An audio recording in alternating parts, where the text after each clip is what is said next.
Welcome to another financially fabulous episode. I'm Limor, and I'm going to show you how to crush it with your finances. In today's episode, I'm going to be talking about the tax implications when buying a house with my friend Alex. Come on, this will be fabulous.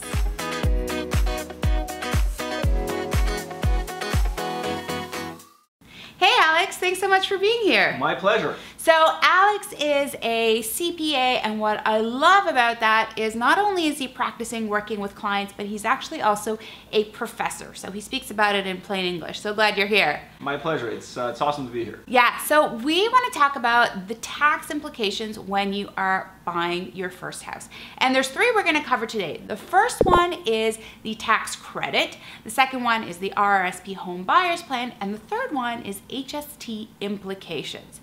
So let's start off with the first one, the tax credit. Alex, can you tell us a little bit about that? I would be happy to. If you buy a house and you're a first-time home buyer, you can get a credit on your tax return in the year that you buy the house.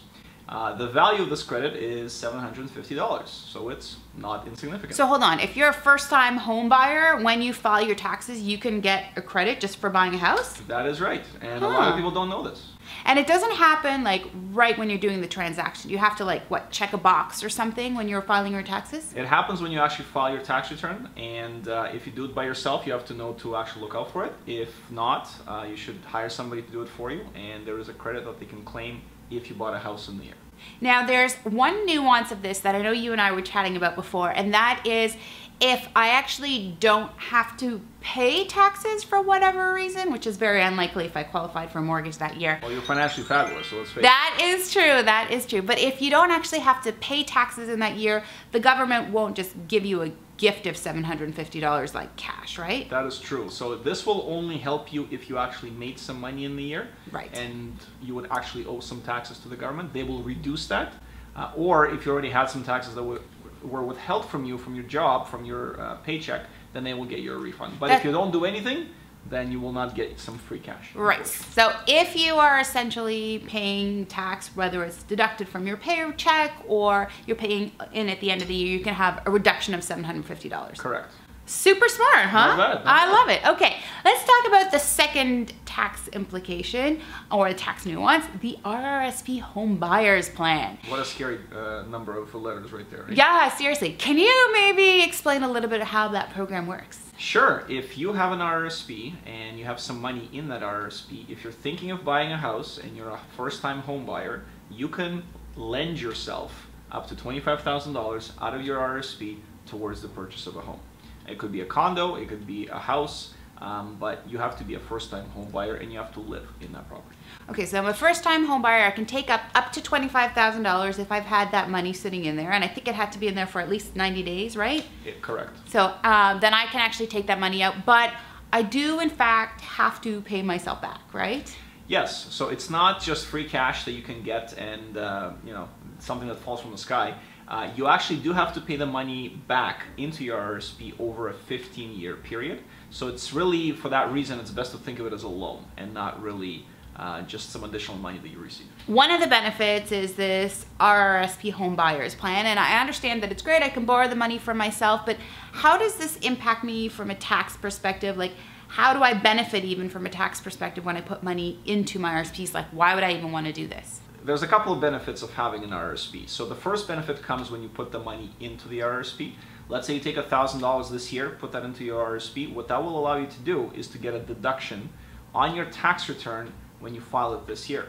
That will reduce how much income you have for the year, and therefore your tax bill will be lower, and you might actually get a refund from the Canada Revenue Agency. So that's the first benefit. Okay, I like it. Less tax. Less taxes is the best way to go, right? The second thing is that while that money is sitting inside your RRSP, you can invest it into something like shares, bonds, GICs, etc. Right. And the income that that investment will earn will be what we call tax deferred, which means it'll be earning that income free of tax. Right, so it's kind of like it's sheltered. When the money is making money, I don't actually have to pay tax on it. Correct. So that's like number two benefit. That's the number two benefit. Now, you might be asking me, well, what's the downside? The only downside is when you eventually retire, which is the whole purpose of having an RRSP, once you start pulling the money out at that point, that's when you will have to pay tax on that income. Right, okay. So now we've been putting this money in RSPs. We know that there's these benefits. So then when I take it out, the $25,000 or up to $25,000, I don't actually have to pay interest when I borrow that for myself, right? Correct. There's no interest. There's no implications of any kind. It's literally like you are lending yourself money out of your own RSP. I like that. I'm gonna lend myself some more money. Very cool. Okay, so the third tax implication that I want to talk about is HST. Ooh, even a worse word than RSP. Tell us a little bit about how that works, and is it on all properties, or like how is that paid? So HST will typically apply on the sale of a new property. So if you're buying from a builder, whether it's a condominium or whether it's a low-rise residential house and it's brand new, HST would be applicable on that sale. When you're buying resale, that's not the case. Okay, so if I'm buying a house that somebody else already lived in before, it's considered a resale. Correct. And in those situations, again, there's exceptions to every rule, but generally speaking, there will be no HST on a resale purchase.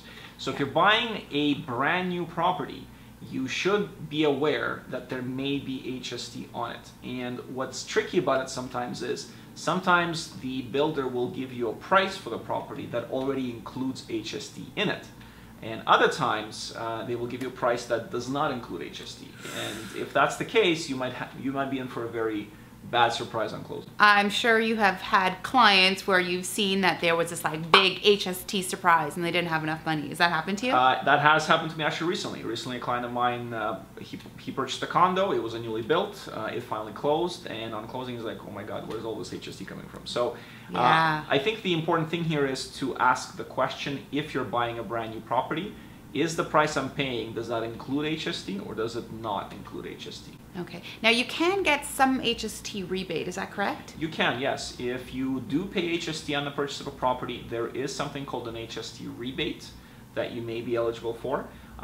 It's a bit of a complicated process, and I would recommend hiring somebody to do it for you because it's not something that you should attempt to do yourself. Right. So, I mean, you can sort of quote unquote mail away to get a rebate at a later stage. In a way, not in the same way where you kind of cut a barcode off a product and just mail it in, but a few more implications, right? A little bit. There's a form you have to fill out. There's some documents you have to provide, but it is something that's available, and if you're successful with it, you will get a portion of the HST that you've paid on closing back to you directly from the Canada Revenue Agency. Well, this definitely sounds complicated, and that brings me to our tweetable today.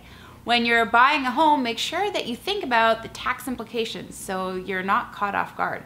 There could be some pretty complicated nuances, right, that the average person like me, or maybe not like you, but the average person may not be aware of. So that brings us to our challenge today. If you're going through the purchase of a home and you have some interesting, unusual implications to your purchase, such as maybe you're getting some money from your family as a way of helping you with the down payment. If you're thinking of using your RSP, or maybe some of your family members are now going to be co-borrowers with you, there are tax implications associated with these things. And if you're not sure what's going to happen, ask somebody for help. It can be really complicated, and you want to make sure that you have the right professional advice and support so you don't make any costly mistakes. Did you like this video? Did you learn something? Subscribe to my channel. It's free.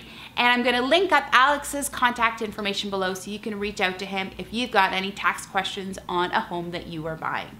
If you're looking for even more tips and tricks to make your finances fun and exciting, come on over to limor.money. I've got lots of great resources for you to download for free. Remember, I'm not here to change who you are, and neither is Alex. We just have strategies to make you even more financially fabulous. Thank you so much for watching, and we'll catch you next time. Till then, stay fabulous.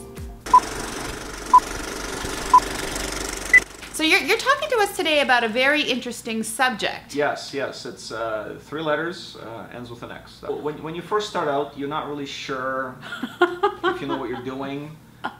Sometimes you need a little help. You need a little help. Sometimes you start by yourself, and then you get a little bit more comfortable and you ask others for help and for some advice.